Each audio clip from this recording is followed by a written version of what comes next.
Good day, sir. This is Ian Chris Agor, BSed Mathematics second year student. Subject: Facilitating Learner-Centered Teaching. Finals. Question number 1. Share your thoughts about the quote, "Holding high expectation for our children will allow them to reach for the stars." My answer is, for the high expectations, we expect and hope for the success and improvement of every child.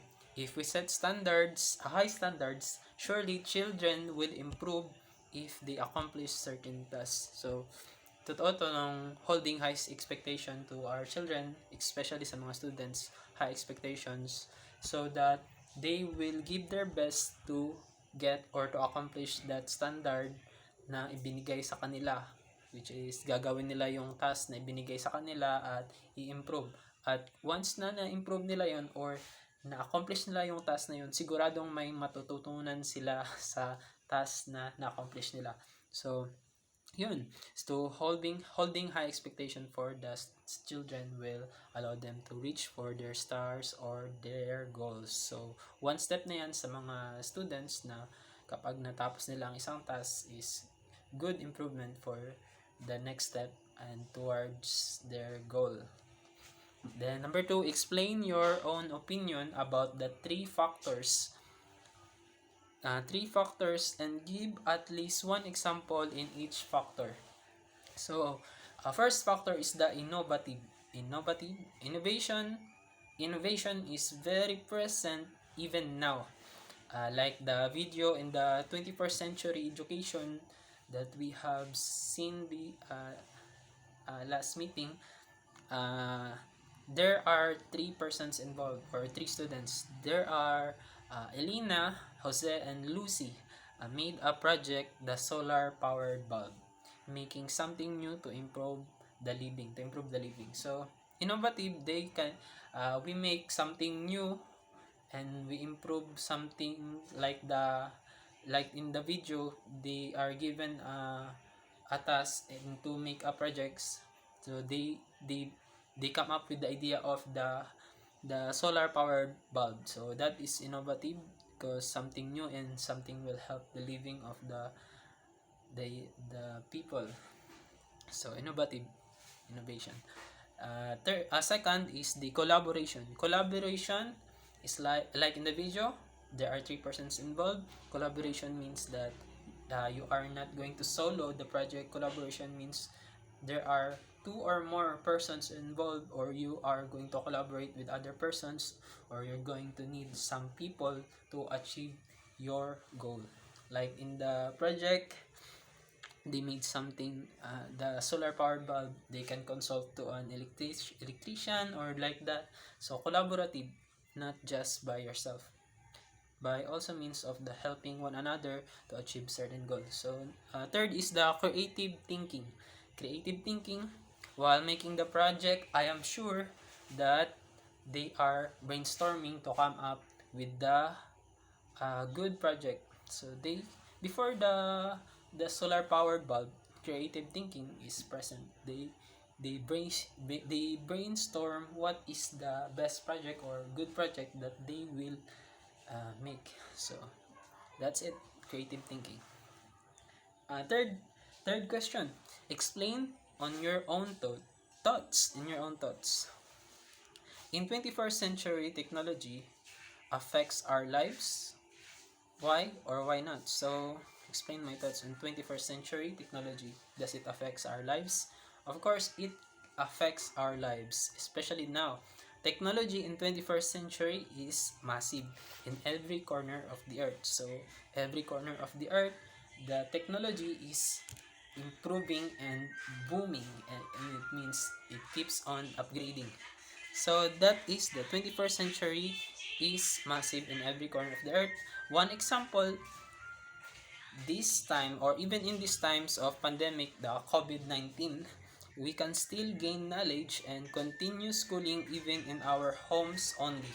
So like that, one example of the technology for the 21st century is by the power of the internet, so that we can continue our schooling even we are in our homes. So that is one of the that's why I agree that it can affect our lives, because even in times of pandemic, we can still continue learning and improving ourselves. So number 4 is the explain each of the characteristics of the 21st century teacher and give at least one scenario of both teacher and student in each characteristic. So the first one is the know how to collaborative. So like the first one I discussed before, the collaboration, or now is the how to collaborative.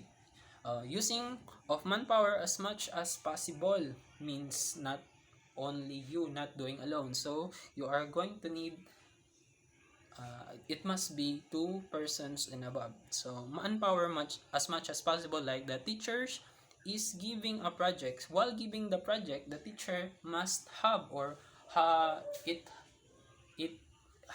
natapos niya na consult ito sa mas higher ups niya, like the principal, or kung kailangan pa ba ng mga ganitong project, kung applicable ba. So ganyan, collaborative. The teacher cannot give a project based on his own only. So kailangan niya rin mag-consult. So ang teacher nag-give ng project sa students so that the students can interact with their own classmates. So it consists of 2 or more persons now. So students work together with their classmates and even outside the school. So this can happen even now is in the thesis of our classmates. So they are even going outside the schools to get informations. Example like the public officials to get their opinions on certain topics or statements. So that is for the how to collaborative. And the second one is the forward thinker.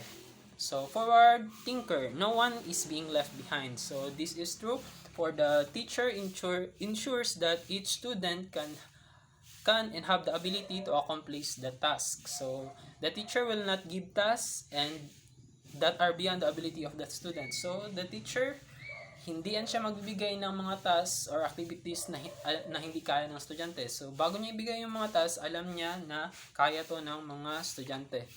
So, gadgets. The third one is the adaptive. Adaptive to ever-changing world like the wait lang. So, balik na ako. Nag-pause lang kasi medyo maingay. So, the third one is the adaptive to ever-changing world like the notebooks to gadgets or notebooks to PDF. So, like kagaya dati is the from blackboard to notebook na isulat. Ngayon is from notebook to PDF or PDF na lang or PowerPoint na lang yung binibigay ng teacher para mas mabilis yung lesson at for the improvement adaptive of the teacher to the kind of materials. The teacher will adjust in the changing world. So yun nga, adaptive of the teacher, especially hindi lang teacher pati din ang mga students nag-adapt din sa bagong style ng learning which is the online class. So number 5, explain in your own words and comprehension. Do you agree with the statement that the learning process should have been continuous process? Continuous ba? Learn that it should be a lifelong process also.